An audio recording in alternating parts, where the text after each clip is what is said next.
que a gente vê um envolvimento crescente, ou pelo menos mais evidente, de religião na política brasileira? E por que isso que está em evidência é um movimento principalmente evangélico e principalmente conservador no país? Precisa ser um movimento conservador junto com a religião? O que fica de fora quando a gente tem só essa vertente, ou principalmente essa vertente religiosa, ganhando poder e ganhando evidência no país?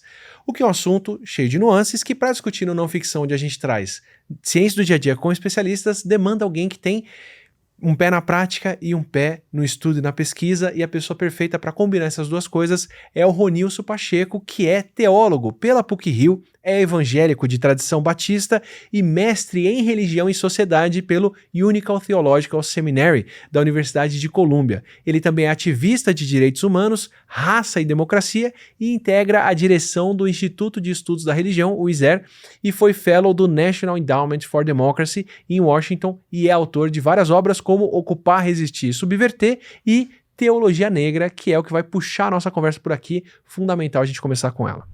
E antes de partir para a nossa conversa, para você que quer facilitar a sua vida com uma decisão inteligente que vai bem em qualquer horário e ocasião, a Insider está dando até 10% off para clientes recorrentes e 15% off para novos clientes com o meu cupom ATILA, que se soma aos descontos do site. E eu falo decisão inteligente com propriedade, porque a gente está chegando já em 3 anos recomendando Insider por aqui e eu ainda estou usando diariamente as Tech T-Shirt que vão lá desde 2023, além dessas cores mais novas por aqui. Elas já foram usadas de guardanapo pelo meu filho, já aguentaram protetor solar, pé sujo de areia quando ele sobe em mim de cavalinho, eu patinando junto, então com bastante suor, correndo dele, correndo atrás dele e mais, e elas continuam confortáveis, frescas e com a cor original e ação anti-odor, ou seja, com a Insider a minha preocupação é só a cor que eu quero usar no dia. Ô Nilson, antes de tudo é um privilégio enorme poder conversar contigo aqui, faz muito tempo que eu queria ter essa conversa, com você em particular, mas esse tipo de conversa no Não Ficção, para inclusive entender vários outros braços de Brasil que a gente passa por aqui cruzando, mas não trata disso profundamente. Vou falar como leigo, alguém vendo de fora, eu gostaria muito de entender da sua parte. Eu percebo um movimento religioso, político, muito mais forte em anos recentes, assim, no sentido de candidatos pastores, de vários espectros, de igrejas se colocando sobre quem são seus candidatos, associação de presidente com uma religião específica sendo defendida, com batismo, com colocação, a Bíblia em pauta constantemente no Congresso, no Planalto, para orientar decisões ou para dizer o que deve ou não acontecer. E vejo hoje nos Estados Unidos o que eu espero que seja o que poderia acontecer aqui, mas não o que vai acontecer, de quando esse movimento religioso ganha poder político consumado de fato. Me parece que a gente caminha para isso aqui no Brasil. E eu queria, para começar, entender isso, assim, a gente tem mesmo esse papel político mais ativo das religiões, a gente tem um movimento evangélico aqui no Brasil, assumindo um papel religioso que não tinha, por exemplo, a Igreja Católica, ou pelo menos não era explícito dessa forma. Por que eu tenho candidato pastor e não candidato padre? Pelo menos não da forma como a gente está acostumado a ver aqui. Tá bom. Bom, primeiro, obrigado por me receber aqui, né? Essa admiração é recíproca. Faço parte do grupo de pessoas que se tornou muito familiar. O seu nome se tornou muito familiar naquele período ali da pandemia, se tornou uma referência importante, então é um prazer estar aqui. Bom, então, assim, coisas diferentes, né? Começando um pouco pelo final. Primeiro, esse lugar da Igreja Católica.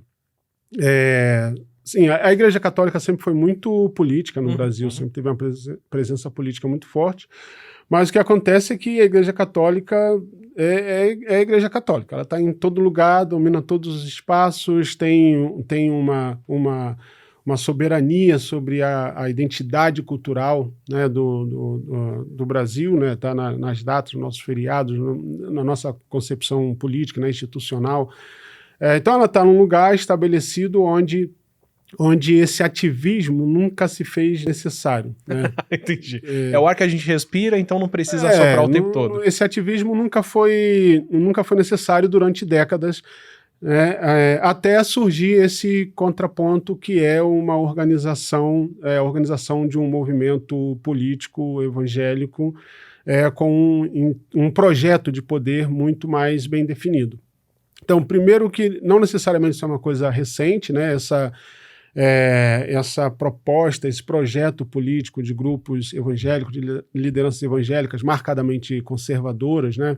Muito conservadoras, algumas inclusive, vem desde a ditadura militar, né? A gente tem uma aproximação muito grande de grupos evangélicos, de lideranças evangélicas importantes durante a ditadura militar. A gente sabe, né, que ao longo da ditadura, a quantidade de concessões de rádio, de TV, no movimento evangélico, sobretudo de grandes grupos pentecostais, que tinham ali nesse projeto midiático, né, muito inspirado pelos Estados Unidos, né, de ocupar a televisão, rádio, de ter um império, né, de mídia, os famosos televangelistas, né, que tinham nos Estados Unidos, então a gente começa a ter no Brasil também. Então essa mistura ou essa aproximação, ela vem em um crescente. E como todo projeto político, né, ele vai se desenhando como algo que pode acontecer a longo prazo. Então o Brasil se redemocratiza, né, fim da ditadura militar, você tem a redemocratização. A redemocratização acontece com esse grupo já muito bem instalado e ali muito bem estabelecido em diversas esferas de poder. Você tem rostos mais conhecidos, outros nem tantos, mas eles estão ali, de alguma maneira, se aproximando. A diferença, talvez, é que além da gente ver um crescente desse grupo, né, em termos de projeto de poder, talvez menos governos, mas mais no sentido de mais privilégios, mais espaço, necessariamente. A gente sai de uma máxima que era crente não se envolve em política para um irmão vota em irmão, né? Esse é um pouco o lema na redemocratização, que é esse projeto de alcançar o parlamento, né? De ter mais representantes evangélicos para defender esse grupo e tudo mais. Então eu diria que a diferença é que até o governo anterior, até o governo Bolsonaro, ou pelo menos um pouco antes do governo Bolsonaro, mas marcadamente do governo Bolsonaro, que você tinha grande parte dessa liderança política evangélica, conservadora, né? Ela era mais difusa, né? Ela era mais distribuída. Era comum você ver uma liderança dessa apoiando, sei lá, um apoiava Aécio, outro apoiava Lula, outro apoiava Marina. Você tinha ali uma orbitação em torno do poder, né? Entendi. E um espaço para afinidades aí. De acordo com os seus interesses, né? Tem todo esse processo, né? Todo mundo que é candidato sempre dá uma passadinha ali na Catedral da Assembleia de Deus aqui de São Paulo, da família Ferreira e tal. Com o governo Bolsonaro, o que acontece é que o Bolsonaro consegue convergir todas essas lideranças. É a primeira vez que você tem no Brasil um candidato que converge absolutamente todas essas lideranças políticas evangélicas conservadoras em torno de um candidato, por uma série de razões que a gente pode falar depois, mas converge em torno desse nome e esse projeto de poder, ele fica mais estridente, mais evidente, ele chama mais atenção, você sabe, a cada eleição os evangélicos se tornam sempre o grande debate, né, para onde vai esse público, as dificuldades do governo de dialogar ou ter mais aprovação desse público, como esse público foi fundamental para a eleição do Bolsonaro, por exemplo. Então, a gente tem então, isso dá uma sensação para a gente de que, há 10 anos atrás, um grupo de liderança política evangélica conservadora se reuniu e disse: vamos ocupar a política e transformar o Brasil. Mas esse é um processo que vem de décadas e que agora se tornou mais visível e mais influente. Entendi. Quer dizer, a gente sai de um projeto que já era hegemônico, que já tinha conquistado esse poder por séculos, já faz parte do país, e entra num projeto novo que está tendo que se organizar e convergir dessa forma para poder fazer frente a isso que já acontecia. E aí a gente tem as convergências mesmo de interesses, né? Interesse em termos de agenda, em termos de pauta. Você disse bem, né? Mais candidatos pastores do que candidatos padres, porque essa coisa de usar também a identidade religiosa, né? Que a gente chama de a religião como política, né? De usar a identidade religiosa para candidaturas, isso é uma coisa muito do campo evangélico mesmo, né?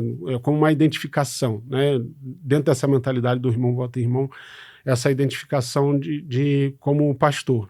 né? E pastor como uma expressão de respeitabilidade, de credibilidade, de seriedade, de honestidade, de ética, etc., né? Hoje em dia muita gente já nem acredita nisso, mas com esse imaginário do pastor como um homem decente, cidadão de bem e tal. Então, esse uso da identidade religiosa, que é uma coisa que a Igreja Católica nunca fez. Então, você tem a bancada evangélica é poderosíssima, a gente tem uma influência muito forte do campo conservador, católico, no campo jurídico, né, no judiciário brasileiro. Então tem uma influência, uma presença muito forte, mas o que acontece é que essas pessoas não usam essa identidade religiosa para as suas candidaturas, então ela passa ali um pouco desapercebida. Então estou falando dessa convergência, né, de afinidades, porque hoje o que a gente tem é esse campo evangélico muito conectado com o campo conservador evangélico em agendas comuns. A gente até brinca, né, nesse campo de pesquisa, de análise, que os católicos deixam os evangélicos fazerem um barulho, entendeu? Então, eles ocupam a pauta, eles ocupam a agenda, eles ocupam a mídia, eles se destacam. Toda vez que um nome evangélico vai ser indicado, as matérias são sempre fulano de tal evangélico, fulano de tal foi indicado para tal cargo, fulano evangélico, tal. Mas os judeus estão lá, os católicos estão lá, e essa identidade religiosa ela nunca se destaca com a mesma proporção. Quer dizer, são as duas coisas, né? Tem um tanto de reconhecer ou se preocupar ou falar mais disso, e um pouco de usar essa identidade como um crachá e uma identificação mais direta. Sim, como uma forma de se conectar, de criar engajamento. Isso é muito interessante, né? Eu gosto de falar dessa ideia da gramática religiosa, né? Como é mobilizada e usada. E eu falo de gramática religiosa porque não necessariamente você está falando de pessoas que têm algum compromisso necessariamente, né, com uma comunidade de fé, com o cristianismo, seja lá o que for. Pode frequentar pontualmente, mas é muito interessante que, como você pode reparar que muitos candidatos na sua rede social, no Instagram, sempre Deus, pátria, família, fulano de tal, pai, cristão. As bandeirinhas. Então essa identidade religiosa sempre mobilizada como uma forma de conectar e de criar engajamento. Porque eu pergunto nesse sentido também, porque me parece que você tem uma inversão da ordem dos fatores, e isso para mim tem alguma importância do resultado seguinte. O que eu quero dizer com isso?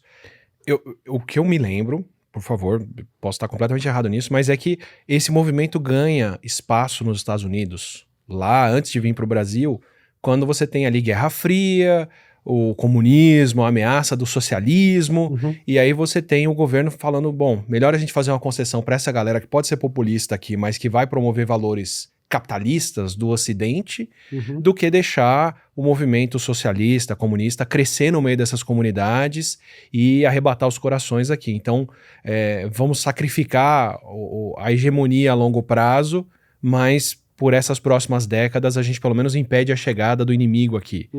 E abre espaço para isso. Não sei se é bem o que aconteceu e o quanto disso explica a entrada aqui na ditadura, mas já queria te perguntar isso para depois chegar no... Sim. Em parte, eu diria que é mais enraizado do que isso, né? Esse período ali da Guerra Fria, acho que tem duas coisas importantes. Primeiro é que essa versão, né, cristã mais conservadora, e aí no caso dos Estados Unidos, né, de supremacista branco muito forte, ele está muito enraizado com a própria história americana, né? Aliás, inclusive o nome, que hoje a gente está muito familiarizado com a ideia de fundamentalismo, surge inclusive no campo evangélico, né? Surge no início do século XX, nos Estados Unidos, como uma resistência de um grupo evangélico, né, cristão ultraconservador, que vê o avanço de um campo mais progressista, ou de ideias políticas mais progressistas. Nesse contexto, existe nos Estados Unidos o que é chamado do evangelho social, que é um campo evangélico progressista, mais organizado, acadêmico muito forte, né, com muitos trânsitos ali, sobretudo de pensadores intelectuais negros, né, muito fortes, vinculados às igrejas negras nos Estados Unidos. E então, para resistir essa o que é considerado como uma ameaça, né, Ali tem um debate muito forte no campo da educação, inclusive. Por isso né, começar no Sul, escravista. Exatamente, do ensino o velho debate entre o ensino da teoria da evolução e o criacionismo. Está ali no início do século XX, desde que um professor é expulso de uma escola no sul dos Estados Unidos, proibido de ensinar, porque ele estava ensinando sobre a teoria da evolução. Então, aí tem um movimento de resistência, um grupo evangélico conservador se reúne, eles produzem uma série de livros meio que para afirmar a autoridade da Bíblia, né? Coisa da Bíblia literal, a inerrância da Bíblia, etc, etc. E eles criam uma série de livros, se eu não me engano, 12 livros, e esses livros são chamados de Os Fundamentos. Né? Fundamentalismo, então, vem daí. É um grupo majoritariamente calvinista, presbiteriano, né?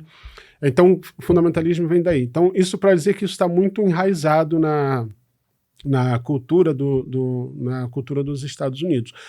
Então, o que a gente vê que deságua na Guerra Fria, que tem a ver com o período que você falou, sim, tem, por um lado, o uso dessa religiosidade conservadora para frear uma possibilidade dos Estados Unidos se tornar comunista, do avanço do comunismo, etc, etc. Mas, sobretudo, tem uma resposta ao movimento pelos direitos civis, né? Ali puxado pelo Martin Luther King, né? A gente considera que é a última fase do movimento pelos direitos civis. Muita gente acha que o movimento pelos direitos civis ele nasce com Luther King e vai até o seu assassinato, mas o movimento a gente considera que tem 3 ondas diferentes, né? Começa no século XIX, no final do século XIX, e o Martin Luther King representa meio que o auge, a última fase desse movimento assim, mais organizado.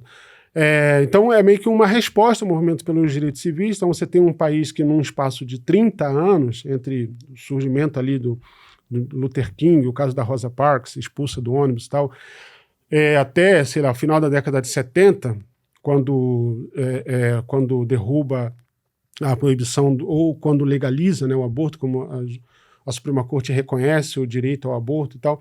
Então você tem um espaço de 30 anos de um país extremamente segregado, com uma supremacia branca muito forte, com uma identidade cristã conservadora muito forte, toda a ideia do Destino Manifesto, etc., que se transforma significativamente. Você deixa, acaba a segregação, os negros têm o direito a voto, você tem todo o processo da liberação sexual, reconhecimento do direito das pessoas, da comunidade LGBTQIA+, né, do movimento gay, e culmina com o reconhecimento do direito ao aborto. Então é um país que se transforma muito. E aí esse campo se organiza politicamente. Então esse campo evangélico conservador, que era muito marcado por um papel das igrejas muito forte, das grandes lideranças pastorais, está aí o Billy Graham, né, considerado o grande evangelista do século nos Estados Unidos, né, o filho dele, o Franklin Graham, é um grande apoiador de Donald Trump hoje. Mas você sai dessas figuras emblemáticas, né, os televangelistas e o papel das grandes igrejas de incidência na sociedade, para uma virada de uma incidência maior a partir da sociedade civil, evangélicos conservadores, mas com mais atuação na sociedade civil. Então aí começa a surgir os think tanks, por exemplo, né? Muitos think tanks cristãos, conservadores, e um projeto de ocupação política. Aí é um projeto mesmo, né? Um desenho organizado de ocupar politicamente a Casa Branca, de ter mais incidência sobre os presidentes, né? Sobretudo o Nixon, depois o Reagan.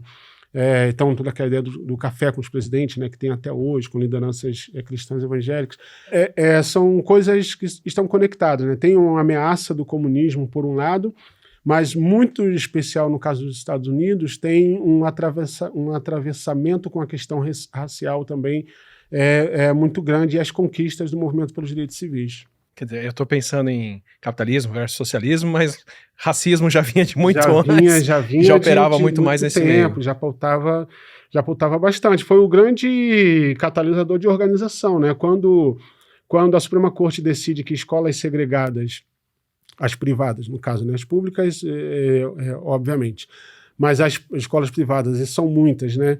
Elas, se você tem uma escola, né, e você escolhe manter a sua escola segregada, não aceitar negros, Você pode fazer isso, mas você não vai ter a isenção do governo federal que todas as escolas têm. Então, quando a Suprema Corte decide retirar essa isenção para escolas segregadas, você tem um acirramento do campo evangélico conservador, porque você sabe que os cristãos têm muitas escolas e universidades, muitos colleges, né? Nossa, sim, as mais antigas, mais tradicionais. Nos Estados Unidos.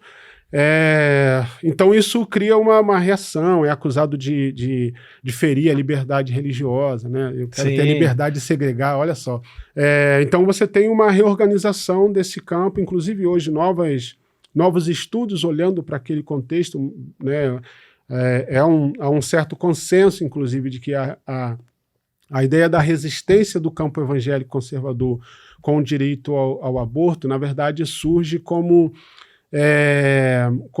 uma máscara para evitar se posicionar diretamente a favor da segregação. Então, como militar a favor da segregação era algo que ficava muito ruim, você dizer, não quero pessoas negras na minha escola, se pegava mal. Não tanto hoje, né? Esse grupo escolhe o aborto como uma agenda capaz de agregar esse grupo, né? Então, o aborto conecta o campo católico com o campo evangélico como uma agenda moral assim importante, né? O direito à vida, etc, etc. Mas tudo isso para dizer como a questão racial ela é muito marcante nesse processo. Eu vou usar cada elemento que você me deu aqui, porque você já está me respondendo o que seria a próxima pergunta, e obrigado. Porque vou tentar resgatar então para fazer sentido na minha cabeça aqui. Você já tinha um movimento religioso bem antigo lá, protestante, tudo. Começam a aparecer os direitos civis, já desde o fim da escravidão, né, principalmente nesse sul do país, e aí você tem essa capilarização e essa segregação religiosa, fundamentalista, para tentar resistir a esse avanço. Porque o que eu ia perguntar, e para mim está sendo respondido por isso, é o seguinte, eu acredito que quando você tem candidatos que são judeus ou católicos, que não precisam se colocar como tal, a identificação vai ser pelas causas ou pelo que eles promovem. Pela agenda. Né? Pela agenda, obrigado. Então, você não precisa votar em mim porque eu sou católico, mas eu vou promover valores católicos aqui onde eu atuo e você vai se identificar com os valores, por mais que não seja... A gente está dialogando em torno do que eu vou te oferecer e não necessariamente quem eu sou. E se aparecer outro católico, se aparecer outra pessoa que oferece esses valores da mesma forma, você pode votar neles, que os seus interesses vão estar sendo defendidos de qualquer forma. Então, quando você está votando por interesses, me parece que quando você começa a ter uma identidade na frente de tudo, pastor fulano, se a identificação se o interesse está na identificação e não no que essa pessoa defende, ela ganha um espaço maior para pautar coisas que vão te prejudicar, mas você vai relevar essas coisas, você, votante, porque eu sou o pastor fulano. Então, me parece, por outras áreas, não estou dizendo que é o caso aqui, mas eu imagino que aconteça isso, que quando você começa a ter essa identidade como fator primeiro, ela já rompe a barreira do voto e dá espaço para agora que eu recebi esse voto porque eu sou essa pessoa, eu passar pautas que vão contra os seus interesses, porque você está relevando isso em favor de irmão votar em irmão. E você está me respondendo parte disso que, bom, é quando você começa, por exemplo, a usar aborto como uma pauta para unir todo mundo, porque agora eu não preciso mais falar de segregação, mas se você é negro e é contra o aborto, por motivos religiosos, você mesmo assim pode votar num cara que vai vai aprovar projetos de leis que são segregacionistas, que vão prejudicar negros, mas a nossa união em comum com o pastor anti-aborto vai manter o seu voto em mim apesar disso tudo. É isso, assim? Dá margem para que isso aconteça? Dá margem para que isso aconteça, mas eu colocaria menos peso no fato do pastor como título. Eu acho que realmente tem uma identificação... porque é isso, né? A identidade religiosa, mas ninguém é só evangélico, né? Claro, ninguém é claro. só. Então você é atravessado por muitas questões, né? Tem a ver com classe, tem a ver com gênero, tem a ver, né, contextos, território, etc. Mas a identidade religiosa ela dá a leitura de mundo, né? Você pode ver questões que são muito desvantajosas socialmente, desvantagens sociais, numa perspectiva atravessada pela religião que que é capaz de relevar aquilo, né? Então, acho que mais do que ter o título, né, ter o pastor na frente, acho que realmente tem uma identificação com uma agenda, com um propósito que é visto a partir da identidade religiosa. Então, se a gente pensar, sei lá, nos Estados Unidos, uma coisa, é um marco assim, né, do primeiro mandato do Donald Trump, ainda na candidatura. Ele fala numa igreja pequena, não sei se é em Iowa, mas uma pequena igreja ali, foi uma das suas primeiras declarações assim, como candidato, e tem um grupo muito grande de liderança religiosa, e ele fala para ali que se ele fosse eleito, ele ia dar poder para a igreja. Se eu for eleito, eu vou dar poder para vocês, recuperar o poder que a igreja conservadora perdeu. Então, isso conectou, entendeu? Então, você tem muitas... Não estou falando aqui não estou nem falando das lideranças políticas que têm seus próprios interesses e conectou porque tem interesses próprios de poder, etc, etc. Mas estou pensando, inclusive, nas pessoas comuns, que elas não leem poder para a igreja como a gente, numa leitura crítica, faria, no sentido de poder né, político, de se impor, uma teocracia autocrática e tal. Ela interpreta poder no sentido de valorização, né, de reconhecer o lugar de importância que a igreja tem, ou pensar políticas e propostas a partir daquilo que é coerente com o que a Bíblia diz. Quer dizer, a Bíblia está sujeita a diversas interpretações, mas numa perspectiva né, conservadora que está levando adiante o que a Bíblia diz. Então isso faz com que você releve determinadas questões. Essa é uma boa questão para pensar, como você colocou, né? Porque é uma pergunta a cada ciclo eleitoral dos Estados Unidos, sobretudo nesses últimos em que Trump tem sido protagonista, porque, por exemplo, tantas pessoas negras votarem em Donald Trump, né? Óbvio, é uma parcela ínfima, mas ainda assim é um caso. E um desses casos, e um dos marcadores, é uma perspectiva religiosa conservadora. De imaginar, inclusive, que uma outra pessoa, mesmo sendo negra, está alinhada com uma agenda de segregação, de deturpação de valores, de valores bíblicos e morais que são importantes, etc. Então, acho que tem realmente uma conexão com uma leitura de mundo que se conecta. Né? Não por acaso a gente tem vários né, pastores progressistas com uma pretensão e uma tentativa de candidatura, por exemplo, e não engajam, não vão adiante. Porque, para além desse título, tem uma visão de mundo que realmente conecta. Né? Então, eu acho que tem um pouco isso. Né? O fato é que recorrer à identidade religiosa te coloca no jogo, pelo menos. Né? Eu acho que isso é importante. Você está no radar, você entra no jogo. Qual é o diferencial que você pode ter para um outro candidato que é tão inexpressivo quanto você? Você traz uma identidade religiosa que pode conectar com um público maior. Eu pergunto também porque na conversa com o Bruno Paes Manso, ele fala como A Fé e o Fuzil, no livro dele, ele fala como para muitos matadores que ele foi entrevistar e foi estudar, a fé foi muito mais importante do que o sistema penal, por exemplo, para convencer a pessoa a deixar de ser quem ela era. Sim. Né? Então, assim, eu não conheço nada que tem essa capacidade de conversão de alguém de fato, né? Do que a visão religiosa. Então, assim, a conexão com Deus, com a religião, ela é capaz de mudar muito, inclusive coisas que são centrais para a pessoa, que definem ela, e você abrir concessão de como você se vê em favor de algo maior, né? Eu acho que por bem ou por mal, né? Para deixar de ser um assassino ou para votar numa pessoa que quer libertar assassinos. Total.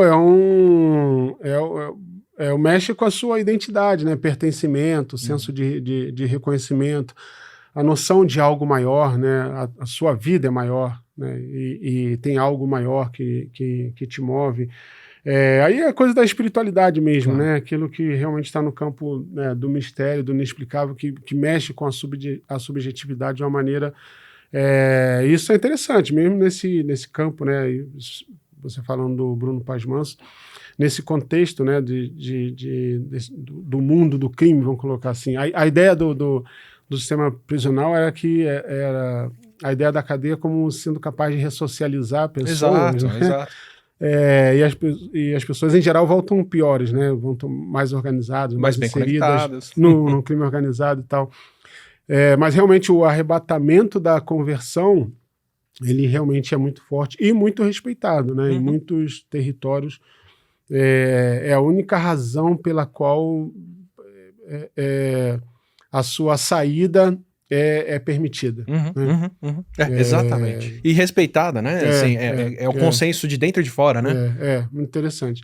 Tem um caso de um amigo que é pastor, né, numa comunidade lá periférica lá do Rio, e ele falou de um traficante que foi lá na igreja, esperou o culto acabar e tal, foi conversar com ele para ele confirmar se fulano estava indo à igreja e tal, porque ele falou que ia sair, que ele recebeu um chamado de Jesus, não queria mais essa vida e tal, mas ele falou que ele ficou desconfiado e deve confirmar. O pastor falou, não, ele tá vindo mesmo aqui e tal, tá na escola bíblica e tudo mais, aí tipo, tá, Ok. então tá tranquilo. Vira um sistema. Bom, eu entendo, porque é um sistema de confiança mútua, né? Claro, claro. Que acho que, inclusive, por isso que, né, Rosa Cruz, maçonaria, tantos movimentos Uhum. de grupos de brothers aí, tem esse fundo religioso que você ganha um selo de confiança imediato, né? Uhum. Mas eu queria entrar nos valores, nesse ponto que você me trouxe mesmo, que a religião abre espaço para você orientar os seus valores e como você se define. Porque eu vejo um rompimento muito grande, recente, de quais são esses valores que estão sendo promovidos. E o que a igreja, ou as igrejas, ou certos movimentos religiosos promovem como valores humanos interessantes. Uhum. Além do óbvio, que é a parte da questão do valor, seu valor financeiro, né, do televangelismo tem muito disso, né, de você parar os carrões na entrada da igreja para as pessoas verem o sucesso financeiro de quem entrou ali. Uhum. E a mega church, essas igrejas, principalmente lá nos Estados Unidos, né, o cara se define por quão rico ele ficou como pastor com a igreja. Então, até com rede social agora, vai fazer selfie, vídeo dirigindo Rolls Royce, andando de avião, jatinho e tudo mais. Quer dizer, tá próximo de Deus é também ter a prosperidade terrena. Sendo que, como leigo, alguém que não leu a Bíblia, me parece bem distante dos valores de Cristo e do que Cristo promovia como o que faz a pessoa chegar no céu. Uhum. Diametralmente oposto, assim, né? Então, para mim, fica evidente nessa parte de valores, do valor da riqueza como algo apelativo que define a pessoa e que está atrelado à salvação da alma e essa conversão, que já deu muito errado para a Igreja Católica alguns séculos atrás, mas enfim. E agora está muito evidente para mim com o papel que a violência está assumindo e que a empatia está perdendo. A gente está vivendo num mundo que está de novo voltando a ficar desigual. A gente está vivendo na maior concentração de renda das últimas décadas, no Brasil e lá fora, com todo o sistema informacional, capitalismo, concentração financeira e outras coisas, concentrando muito dinheiro e muito poder na mão de muita gente. O que está fazendo a gente voltar a ver muita gente perdendo condições de vida. Então, para pegar uma coisa, o Brasil tinha entrado de novo no mapa da fome no governo passado, a gente tem cada vez mais gente morando nas ruas em grande parte das cidades do país. Para você admitir uma concentração de renda tão grande, você tem que abrir mão da empatia de certa forma.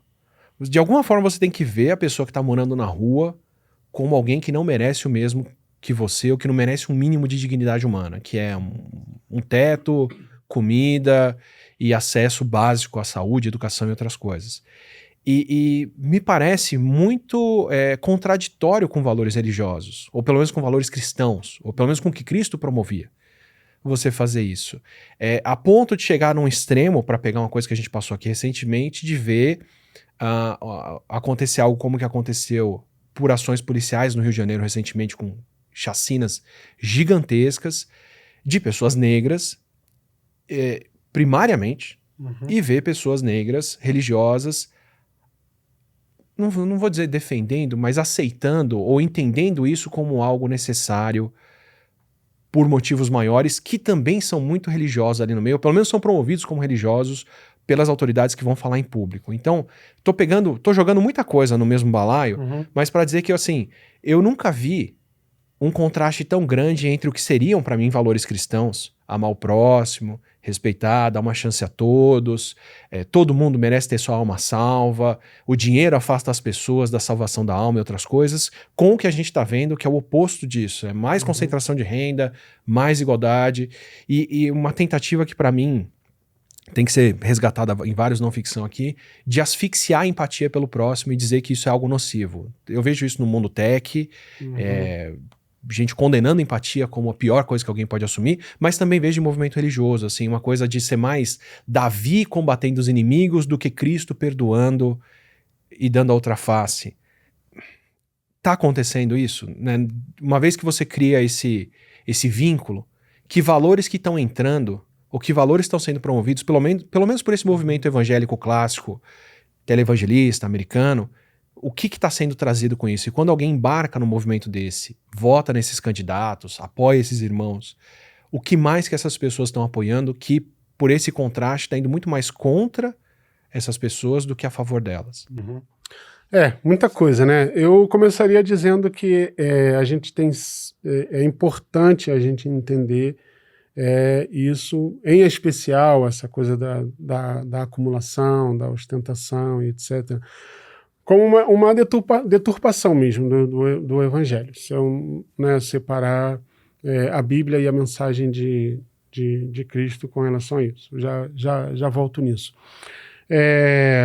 Também dizer que, assim, que isso não é uma coisa necessariamente recente, né? A verdade é que a nossa experiência, pensando no Brasil e Estados Unidos, cada um, né, guardado as devidas proporções, é uma experiência de relação com a igreja, pelo menos a igreja institucional,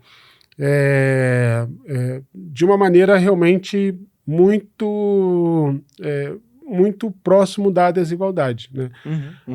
A nossa história é a história de de formação de país, a história de uma igreja católica institucional que vem associada com a escravidão, com a questão... Definindo pela cor de pele quem tem alma e quem não tem. Com o racismo, etc. e tal. E nos Estados Unidos a mesma coisa, né? A defesa da escravidão, vários versículos, vários textos bíblicos usados para legitimar a escravidão e a relação do senhor de escravos com os escravizados, etc. Então, o que nós temos, pensando no contexto brasileiro, o lance é que nós sempre tivemos as resistências, nós sempre tivemos movimentos à margem, quase dificilmente institucionais, são movimentos de pessoas, de liderança. Você vai ter um ou outro exemplo de pastores, né, que colocaram a igreja numa causa no sentido de acabar, por exemplo, com a escravidão ou de denunciar a desigualdade, qualquer tipo de opressão politicamente. Mas você vai ter resistência em todas as épocas, né? Desde a escravidão, você tem o histórico Robert Callen, um pastor do século XIX, da Igreja Cristã Fluminense, que era uma igreja no Rio de Janeiro, naquela área ali onde hoje é a Gamboa, que é, por exemplo, um pastor, né, branco, missionário, né, de fora, que veio e construiu uma igreja no Brasil, que foi alguém que se posicionou radicalmente e colocou a igreja, né, contra a escravidão, excomungou ou destituiu membros da igreja, né, que tinham escravos, que tinham escravizados.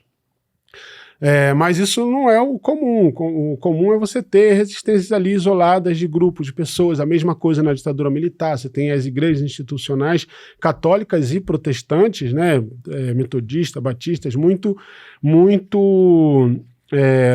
afeitas, moldadas, caminhando conjuntamente ali com a ditadura militar, mas você tem os movimentos de resistência, né? Muitos evangélicos, lideranças evangélicas, pastores, muitos pastores exilados, muitos pastores presos e torturados. O Anivaldo Padilha, né? o pai do ministro da Saúde, que é uma das figuras mais icônicas, né, desse movimento, ele é metodista, né, desse movimento evangélico que lutou contra a ditadura, foi preso, torturado, evangélico, segue pastor até hoje. Então você tem, e é isso, você sempre teve muitas resistências, muita gente que ao longo da história de séculos, né, subiu no tablado e falou, olha, a gente não encontra paralelos disso aqui com o que a Bíblia diz. Então a gente sempre conviveu com uma deturpação muito grande do evangelho. Você está correto. E as maneiras de sustentar, né, essa ostentação. E eu nem falo só, é claro que esse pastor ostentador, que dirige Rolls Royce, Ferrari e anda com relógios caros, obviamente ele é um grupo muito pequeno, é quase uma coisa exótica. Quase sempre isso tá ligado, em geral, isso está ligado com muito poder que vai sendo acumulado, né, de pastores de grandes igrejas com 5.000, 6.000 membros, né, como nos Estados Unidos, com dízimos milionários, se não bilionários, dependendo dos empreendimentos da igreja, e você tem um pastor que é milionário, quase bilionário alguns, e com muito poder político, que nem sempre ostentam no sentido da riqueza que tem, mas muito poder e muita influência e poder. Tudo isso é uma grande negação, é uma negação pública do que o evangelho se compromete e inspira. Eu costumo dizer que é um pouco o Jesus que roubaram de nós, sabe? Porque você tem que dissimular isso de algum... Porque é tão flagrante, é tão abissal a diferença, que você tem que ter muita lábia para conseguir justificar isso de alguma forma, sabe? Como explicar que uma tradição de fé é fundada ou se inicia com alguém que é completamente desprovido de qualquer... Poderia ter, mas escolhe ser desprovido de qualquer tipo de ostentação, de riqueza. Mesmo esse lugar de poder da igreja, né? Isso é uma coisa muito interessante. Você, como qualquer pessoa, né, ainda que não seja evangélico, não seja familiarizado, mas qualquer pessoa que tem um imaginário sobre Jesus, você não vai lembrar, pelo menos alguma coisa, alguma história, nem que seja o Sermão do Monte, Bem-aventurança, sei lá. Mas você não vai ter nenhuma imagem, é muito difícil lembrar uma imagem de Jesus que esteja em que o contexto, o cenário é a igreja, né? Claro. As maiores memórias que a gente tem de Jesus é Jesus na rua, no monte, com as pessoas, em festa. As memórias que ficaram, né? As memórias das poucas vezes, aliás, ao contrário, né? As poucas vezes em que Jesus passa pelo templo, nas narrativas dos evangelhos, quase sempre ele é hostilizado, no final sempre dá um problema, ele tem que sair voado, quando não toca o terror, quando não confronta, né, os mestres da lei, etc. Então, da onde vem esse poder né, político e social da instituição igreja, a partir de alguém cujo trânsito e histórias está vinculado com as pessoas no dia a dia, sabe? Na rua, por onde passa e tal. A própria organização e constituição já é contraditória, tudo né?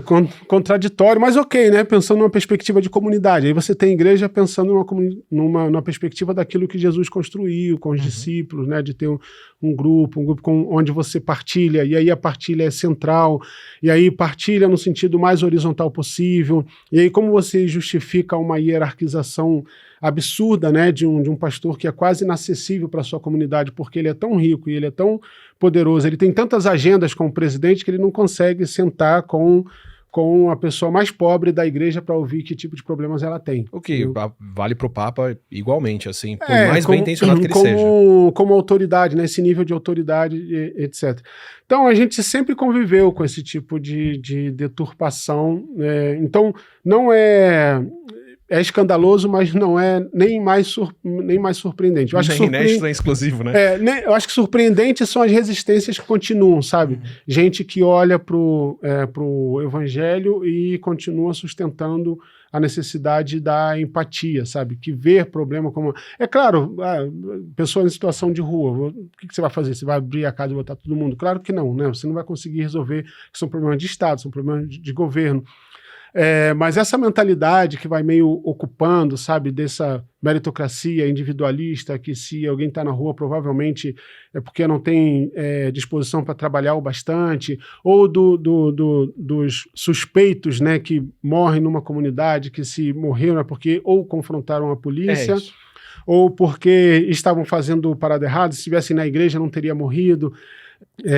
Esse nível de frieza, né, que é uma consequência clássica dessa falta de abordagem com relação às sensibilidades da vida, que você vê pouco em muitas igrejas, né, é tudo muito voltado para uma relação que é muito individual, subjetiva e etérea, né, apontando para o céu e etc. Que é uma negação para onde Jesus sempre está olhando, né? Toda aquela ideia de quando você vê um preso, quando você vê um estrangeiro, quando você vê... Pô, a pessoa tem que fazer uma curva, gente, para poder dizer que isso não quer dizer aquilo que quer dizer, entendeu? Então, mas é isso, né? Os poderes hierárquicos que vão meio que se sobrepondo, mas eu chamaria atenção para olhar como, a despeito disso, uma resistência importante permanece, né? Está aí o que foi o movimento pelos direitos civis nos Estados Unidos, né? Uma leitura que começa na igreja, né? Começa a partir das igrejas, sobretudo das igrejas negras, que não é só sobre inclusão das pessoas negras na cidadania, mas a construção de uma sociedade que é mais plural, mais democrática, mais equânime, e ela tem que ser para todo mundo. Então essa é uma herança, é um legado importante que olha para aquilo que os evangelhos realmente propõem. Obrigado. Você está adiantando as minhas perguntas e as respostas já. Que o ponto que eu ia fazer era justamente esse, porque eu entendo uma reação do tipo, bom, se quem está defendendo isso, se quem está validando essa situação, essa acumulação, ou enfim, vou pegar um exemplo recente dos Estados Unidos. Enquanto a gente grava aqui no dia de hoje, a Casa Branca está se gabando de prender 3 jornalistas negros nos Estados Unidos. O perfil de todo mundo que foi preso pelo ICE é por sotaque ou por cor de pele, pessoas não brancas, como o americano médio. O final de 2025 viu nos Estados Unidos um grupo só aumentar em ocupação de vagas de emprego, que é o grupo de homens brancos. Mulheres perderam mais empregos do que nunca, negros perderam mais empregos do que nunca, latinos perderam mais empregos do que nunca, e quando você junta 2 desses, mulheres negras perderam muitas vagas. Com fim de movimento de inclusão, o fim de cotas e outras coisas que eles fizeram, e iniciativas diretas e explícitas, eles estão revivendo o segregacionismo às vistas, assim. E eu não vejo o tipo de reação que eu esperaria de quem está, como leigo, de quem está sendo diretamente atacado por isso. Em parte por ter essa conivência de movimentos religiosos muito fortes, validando parte disso com essas outras justificativas lá. Coisa que também a gente vê acontecendo aqui no Brasil. Então, fica claro para mim, pelo que está acontecendo lá, que a gente está perdendo muito com isso. Que ao aderir a um movimento religioso desse tipo e acatar o que um movimento desse defende, as pessoas estão voluntariamente abrindo mão de direitos e pagando um preço muito caro um pouco depois por isso. E a resposta podia ser aí, bom, então tem que acabar com esses movimentos religiosos. Tem que sanar isso, tem que esgotar isso, como aconteceu em épocas diferentes, em países diferentes, México, União Soviética, outras coisas, onde você tem uma dissolução da igreja mesmo. Não sei se é o caso, não sei que benefício isso traria. Me parece muito mais uma questão de que, bom, as pessoas querem Deus, elas precisam da religião, elas têm ordens de grandeza de outros fatores, de outras coisas que entram nisso, mas talvez elas não estejam, não conheçam, não tenham oportunidade, não possam conhecer movimentos religiosos que seriam muito mais próximos e muito mais adequados e muito mais orientados para os interesses dessas pessoas. Que você está me dando em parte como uma resistência. Né, justamente quem defendeu direitos civis, quem defendeu espaço, e eu não estou nem falando de conservadorismo versus progressismo. Se abrir mão de direitos civis é voltar para o que era antes, se isso é conservadorismo, sim, movimentos que não são conservadores. Mas mais do que isso, movimentos que estão interessados nos direitos dessas pessoas. Né? Então, movimentos religiosos negros de fato, que têm os interesses dos negros em questão, ou movimentos religiosos que vão falar, não, olha, Cristo estava querendo isso aqui, e a gente quer promover isso aqui também, um pouco menos do que a ostentação. Então, o que a gente está perdendo, né? Quando a gente tem essa entrada desse movimento evangélico televangelista, pentecostal, vindo aqui para o Brasil, que outros movimentos não vieram para cá, ou não ganharam tanta força, ou não ganharam essa mesma atração que existe tanto nos Estados Unidos quanto em outros países da América Central, da América do Sul, que são muito mais interessantes, ou que poderiam ser muito mais legais para quem participa. O que você estuda e o que são esses movimentos de resistência, que outras vertentes religiosas a gente tem? Tá. Perdão, o que é uma teologia negra? Para usar o seu gancho, inclusive. Vamos por parte, vou deixar a teologia negra para o final. Primeiro, uma coisa importante, né? Vou destacar isso só porque você já citou umas 3 vezes televangelistas. Que ele não é um problema em si mesmo. Claro, né? claro. Você pode ter, e podia ter menos audiência, obviamente, mas você tinha televangelistas ou evangelistas que se valeram de mídia, de rádio, de televisão, no sentido de difundir valores democráticos importantes amparados pela Bíblia.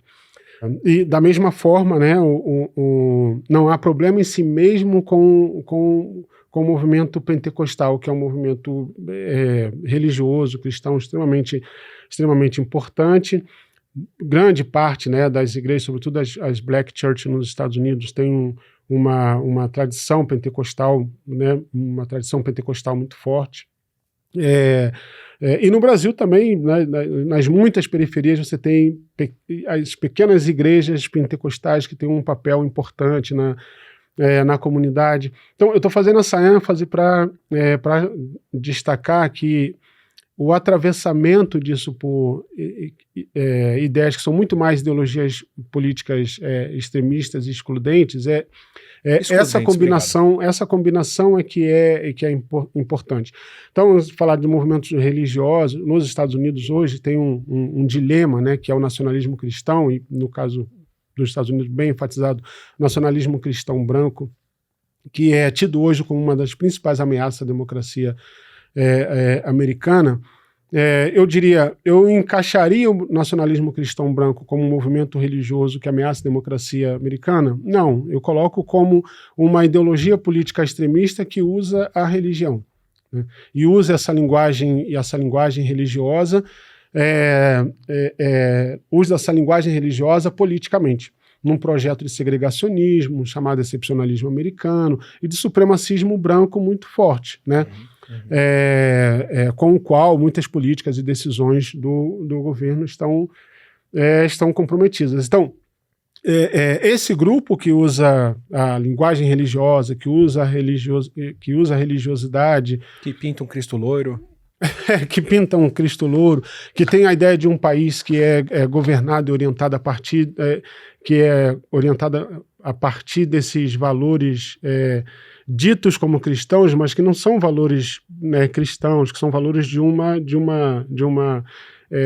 ideologia política segregacionista, que usa parte das tensões sociais, do ressentimento, né, e aí atravessado economicamente, né, perda de emprego, de posições, os chamados brancos pobres, né, rurais, que usa uma parte desse ressentimento, né, universidades que, por conta dos programas de diversidade, estados de maioria branca, que hoje são muito mais diversos, mas a culpa é da diversidade, que tirou o lugar daquele jovem branco de poder estar na universidade. Por isso, várias universidades nos Estados Unidos acabando com o sistema de ações afirmativas. Como inclusive, Santa Catarina. Que o Brasil, tem gente no Brasil que acha o máximo e está encorajado em fazer.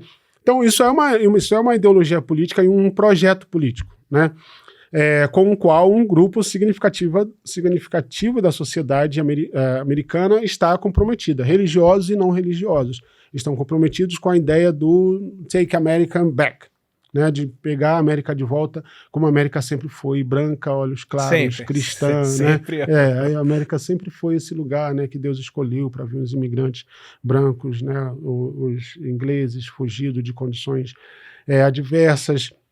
Então isso é um projeto político. Aliás, é o contrário, né? Contra esse projeto político, pelo menos nos Estados Unidos, as resistências mais criativas, interessantes, inclusive, vêm também do campo religioso mais progressista, de quem quer continuar fiel ao legado que o movimento pelos direitos civis desenhou e lutou, né? Sobretudo as igrejas negras, mas não só, né? Você sabe, as marchas do Martin Luther King era uma marcha, uma grande marcha interreligiosa, né? Majoritariamente negra, majoritariamente cristã, mas com muitas lideranças judaicas, muitas lideranças muçulmanas, muitas lideranças católicas, etc.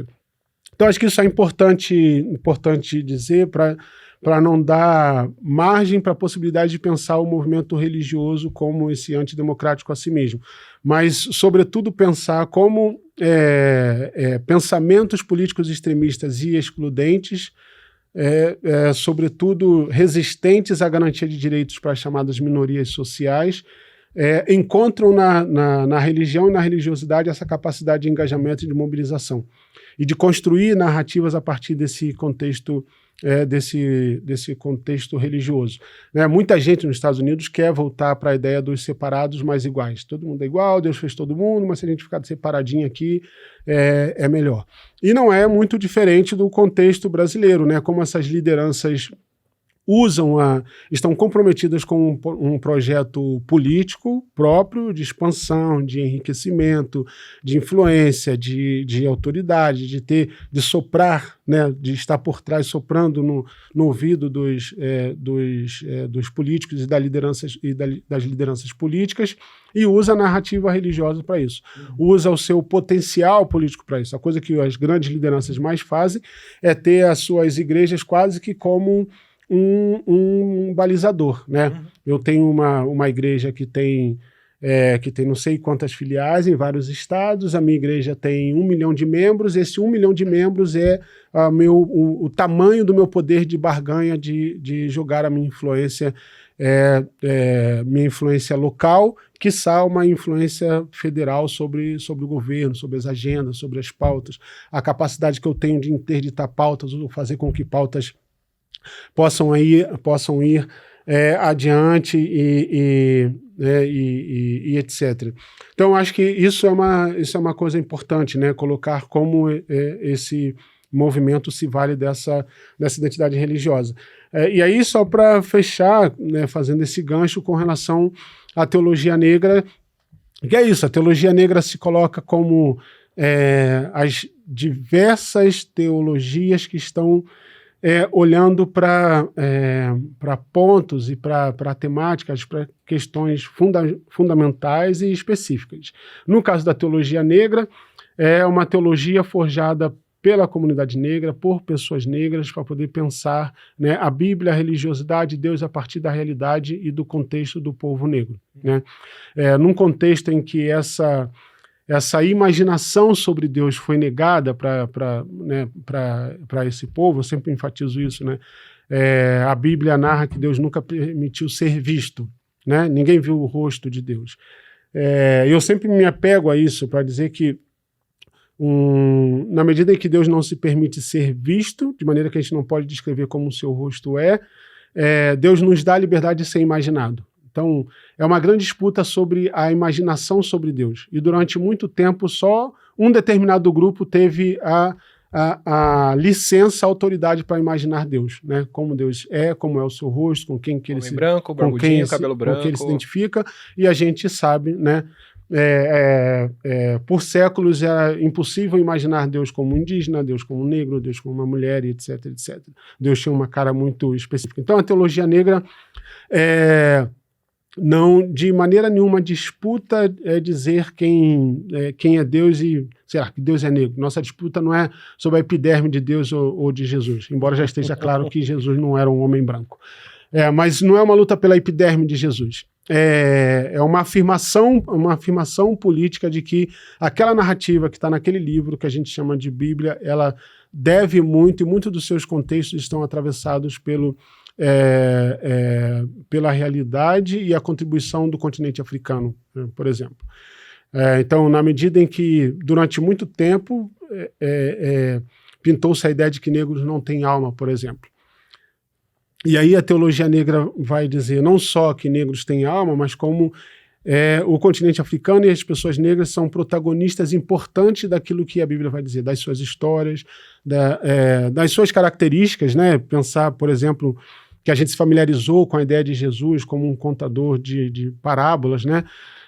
Que não é uma característica muito distante dos griots africanos que explicavam a vida contando história, que é isso que Jesus faz, né, com as parábolas. Ele amplia a capacidade de compreensão na medida em que ele escolhe contar histórias, ao invés de ser bem cartesiano nas respostas, bem objetivas.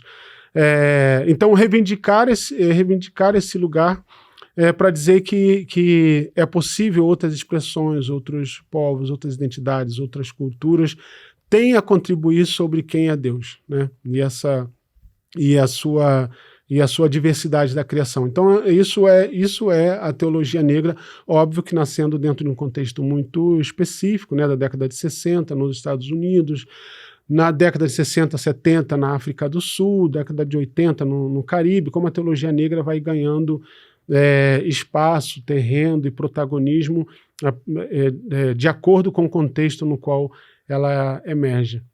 E que espaço que ela poderia ter no Brasil, que ela deveria ter? Uhum.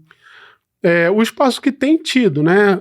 A teologia negra não é necessariamente nova no Brasil. Eu diria que a gente tem duas gerações, dois movimentos diferentes. Ela chega aqui já no final da década de 80, eu diria da virada de 70 para 80, como ideias, né? Você já tem contribuições importantes ali da Igreja Metodista, com a pastoral contra o racismo.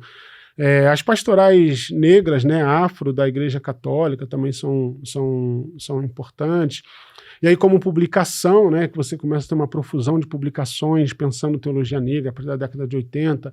Em meados de 80 que chega o primeiro livro do James Cone no Brasil. James Cone é um teólogo negro americano considerado o pai da teologia negra. Professor, né, foi professor por 50 anos do Union Theological Seminary, onde eu estudei, inclusive. Então, na meados de 80 chega o livro do James Cone, a tradução, no final da década de 80 chega outro. Então você tem uma produção de teólogos, né, de pastores, de acadêmicos, de pessoas que estão pensando na teologia negra. Você tem a EST, que é uma universidade do Sul, luterana, que é muito importante, né? O Peter Nash, que é um americano que viveu no Brasil, foi professor na EST, ajudou muito a popularizar a teologia negra no sentido de materiais para estudo bíblico, para pessoas negras poderem se reconhecerem na Bíblia a partir dos seus estudos. Então tem um movimento muito grande que vai até o final da década de 90, e aí você tem um gap, né? Parece que dá uma aterrissada, assim, desaparece um pouco produções, livros, você fica ali com um artigo ou outro, uma coisa muito acadêmica também. E tem uma retomada, né? Da qual eu me considero orgulhoso de fazer parte. Eu lanço a primeira edição do Teologia Negra, essa é a segunda edição, que é do ano passado, 2024, ou 25, 24. Pelo menos esse aqui. Que é a segunda edição, mas a primeira edição é de 2019, mas eu já falava sobre teologia negra no meu primeiro livro, que é Ocupar, Resistir, Subverter, que é de 2016. Então eu faço parte dessa geração que meio que retomou a teologia negra, e hoje você tem uma nova geração, né, de jovens negros que, dentro desse debate, né, da questão racial, que cresceu bastante, negritude, ações afirmativas, cotas, etc., uma geração de jovens negros que estão descobrindo que é possível ser negro e evangélico, né? Ou assumir a sua negritude e ser evangélico, né? Eu estou falando aqui com aspas, porque parece que é uma coisa meio nova ou assustadora, mas é isso. Muitos jovens negros que viveram esse conflito de tipo, parece que o que a Bíblia fala e parece que o cristianismo que eu vivo não considera a minha cultura, né? A minha herança, o meu, né? O legado do qual eu vim, etc.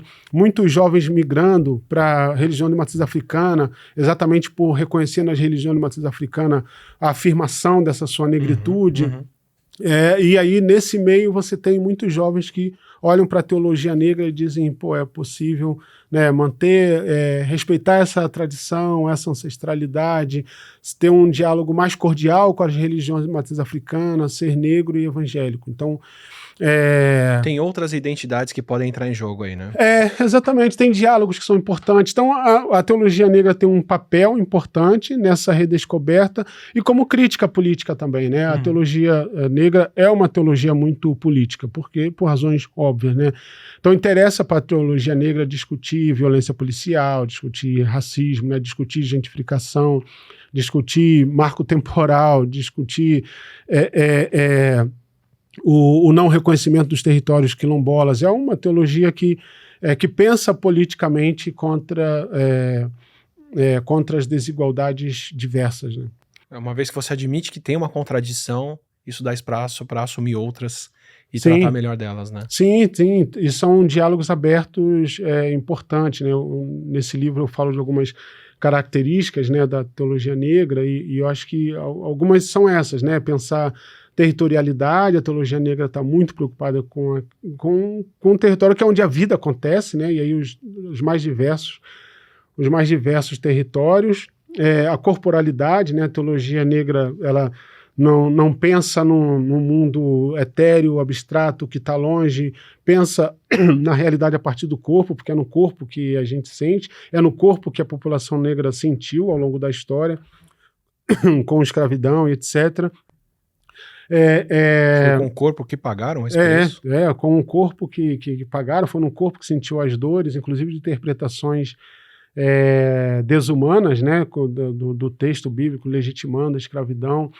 E eu acho que também uma característica importante é essa abertura para um diálogo, um diálogo interreligioso mais inclusivo, né? A teologia negra olha com muito respeito e muita abertura para o que vem a partir das religiões de matriz africana, sobretudo no sentido da contribuição dessa tradição religiosa para a população negra brasileira. A exemplo do que as igrejas negras têm nos Estados Unidos.